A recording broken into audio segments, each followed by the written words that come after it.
Hello, ভিডিওটা কেউ টান দিয়ে উপরে তুলো না। বিশেষ একটা কারণে আমি ভিডিওটা করছি।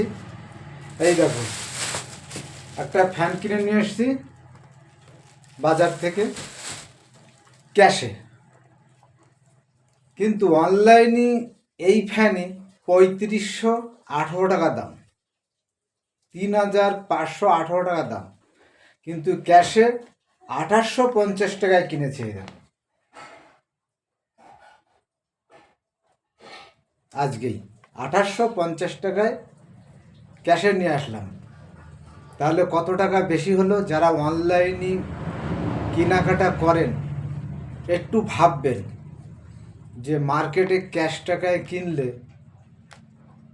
কেমন হয়, আর অনলাইনও ক্যাশ টাকায়, কিন্তু ওটা বেশি মনে হয়, আমার মনে হয় বেশি। একটু বিবেচনা করে কেনাকাটা করবেন।